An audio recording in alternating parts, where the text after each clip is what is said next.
One-on-one, never lost. Went to the finals, never lost. You never got there, Lamar. Who? You. I've been a one-on-one champ. Never lost one-on-one. All right.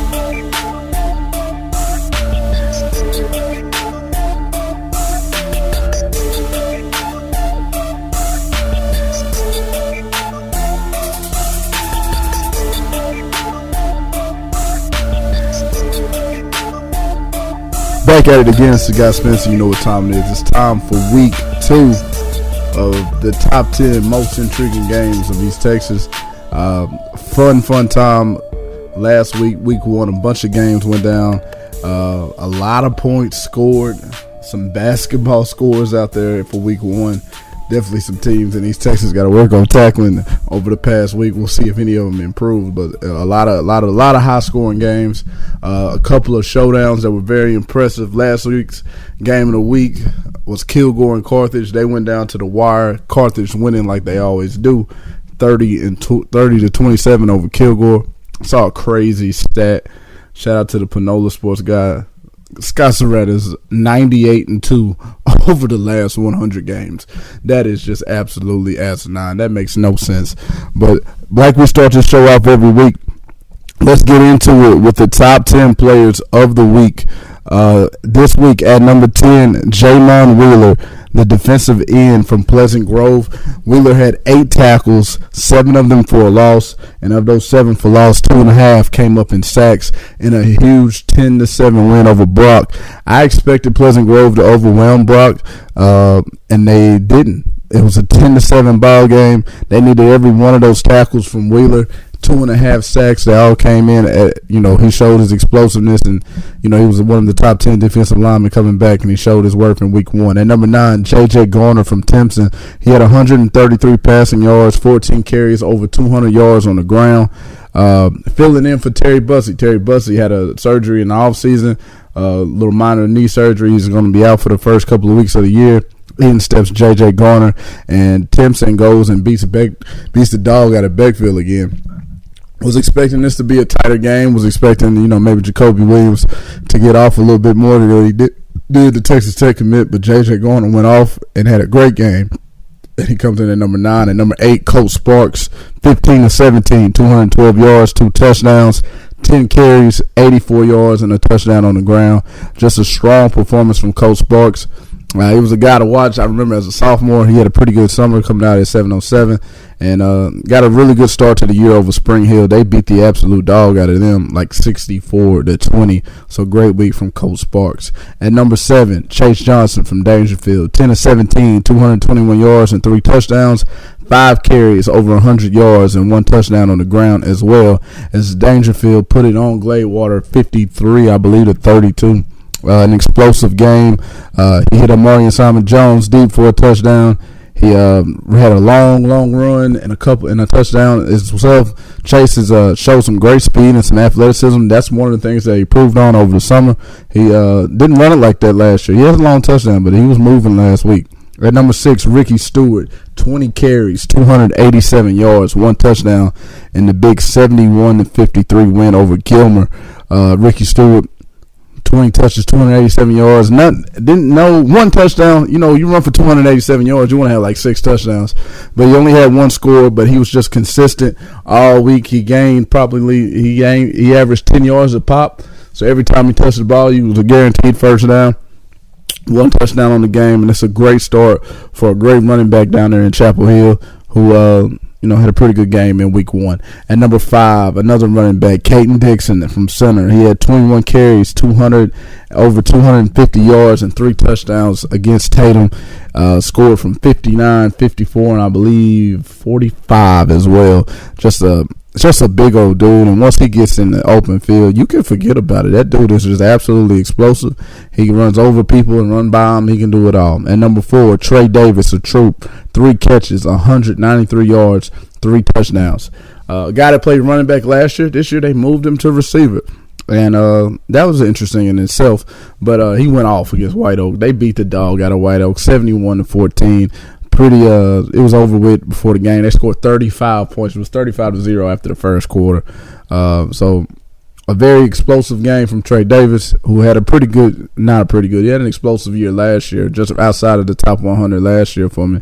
But he has a great start to this year, and, he keeps doing this, he'll probably be like a top 50 dude. At number 3, who we got here? At number 3, we've got Cameron Williams from Jefferson. 18 carries, 338 yards, and 4 touchdowns on the ground. Now, Cam Williams has been going off every year. He went off as a freshman. He had a great year as a freshman, went over 1,000 yards. Sophomore year, his first 3 or 4 games were incredible, and then he got injured and then played him more in that season. Last week, he went off against New Boston as Jefferson beat them 41-0. At number 2, Demetrius Brisbane, 8 for 11 for 74 yards and 3 touchdowns in the air, and then a massive 15 carries for 331 yards and 4 touchdowns on the ground. My goodness. Long touchdowns around. He went for 70. He went from 69. He went from 50. He's just he is a ball player, man. He is a phenomenal player. He does a great job. He's explosive. He's fast. And once he gets in open field, it's over almost every time. Just a phenomenal game from Brisbane against Kilgore. And at number 1, Imante Cash Cross from center, 9 of 14, 224 yards and 4 touchdowns.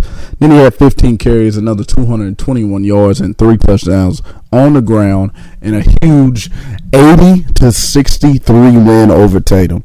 80 points from the center Rough Riders as they mastered on Tatum last week. Of course, they gave up 63 too, so that, while you feel great about it, if you're the OC, at the same time, you're like, damn, I'm going to have to do this every week. So, big things from center right there. Cash Cross just goes absolutely off. Just phenomenal play after phenomenal play.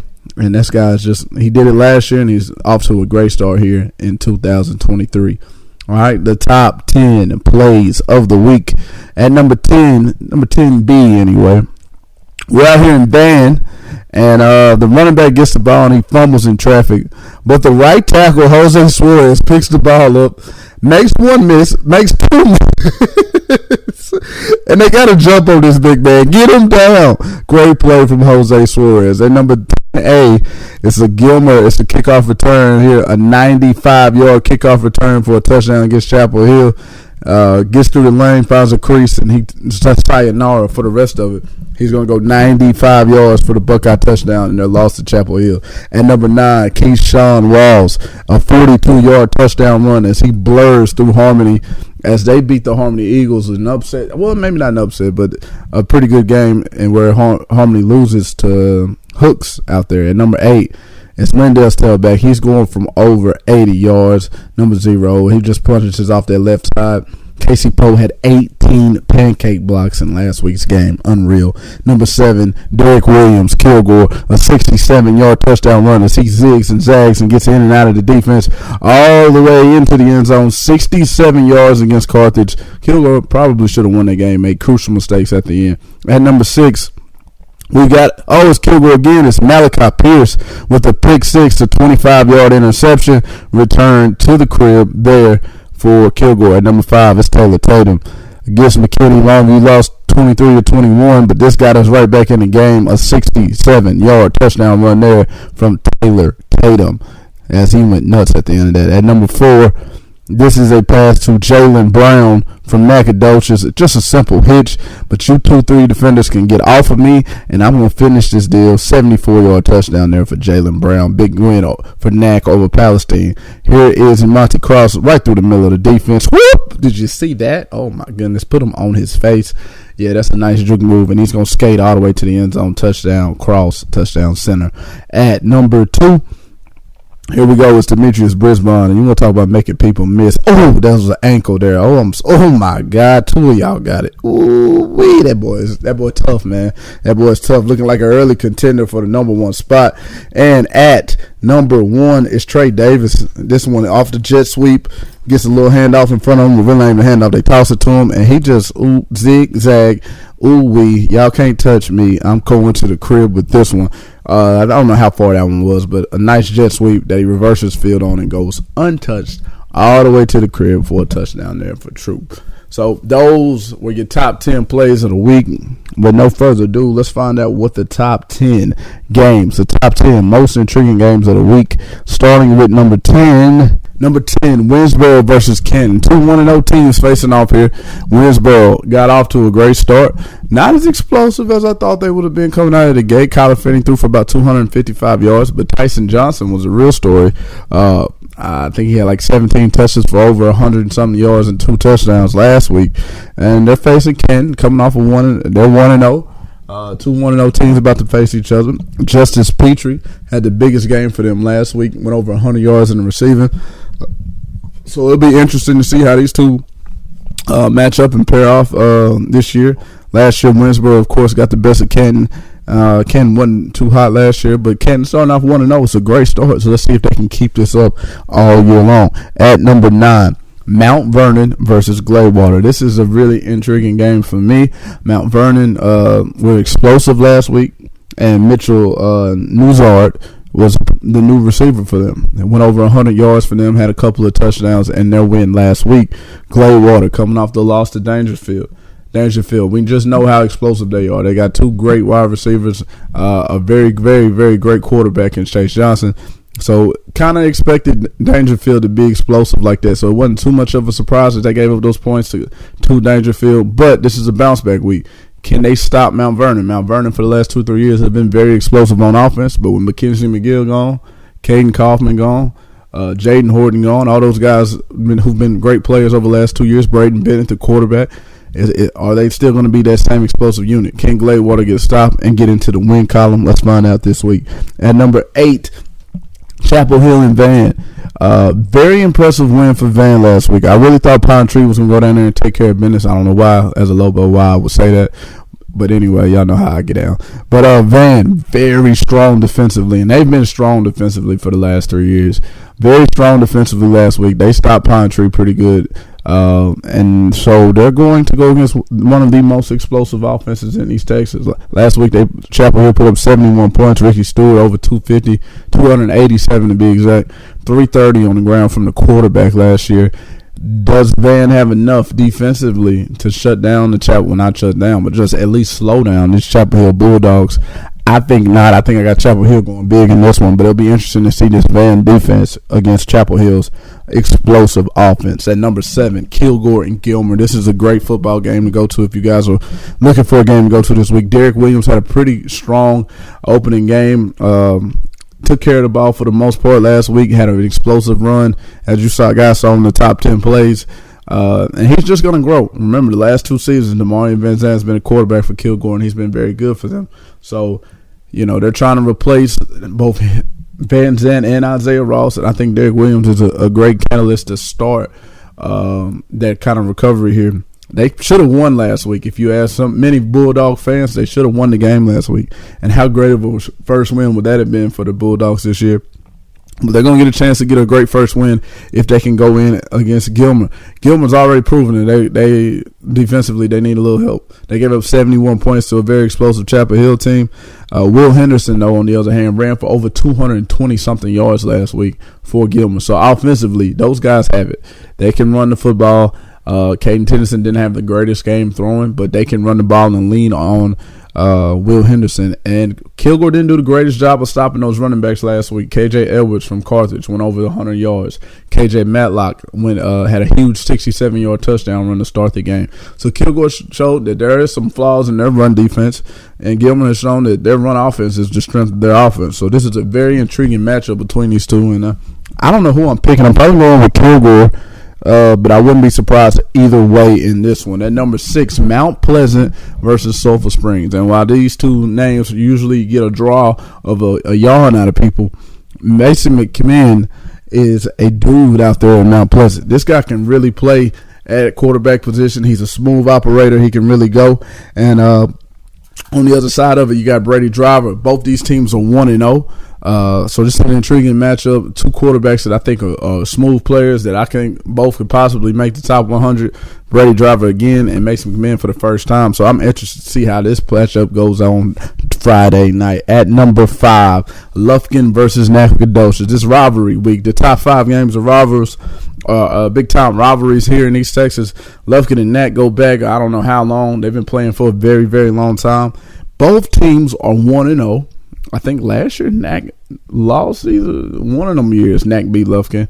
It ain't been too long ago since Knack has beaten Lufkin. So this will be interesting to see. Of course, Kedron Young, the All-American, All-World running back, committed to Notre Dame, had a big game last week against Tyler Legacy.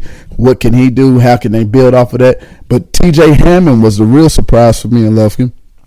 Had a really clean game throwing the football. 2 deep touchdown throws that he threw last week.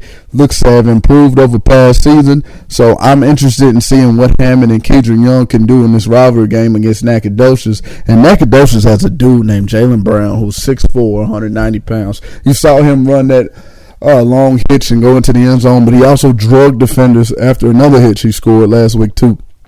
He is a huge playmaker. And, of course, they got Braxton Jones, the linebacker, who is going to try to do all that he can to try to slow down Kedron Young.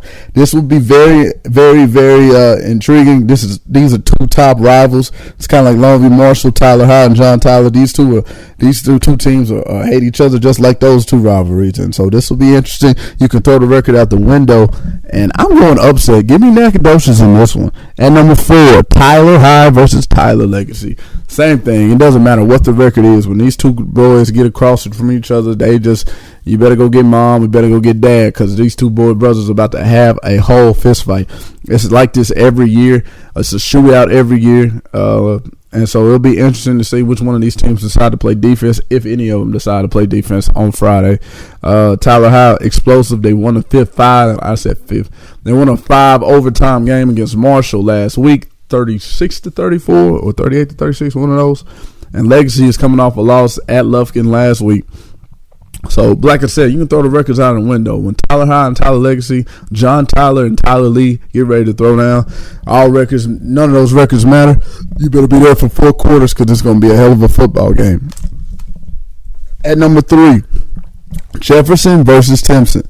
Now, talk about not covering two-way football to making Timpson the number 3 game of the week. Oh, Terry Buster makes a difference, doesn't he? But he's not even playing in this one. This is J.J. Garner's show until Timpson gets back. Till Terry Buster gets back, and Garner just showed that he can do just as good, maybe not better, but just as good and be efficient and be explosive with Garner at quarterback for the Timpson Bears. Jefferson has Cameron Williams, and he's been explosive in the first few games of the year, every year. So he's a junior now. He went for over 300 yards last year.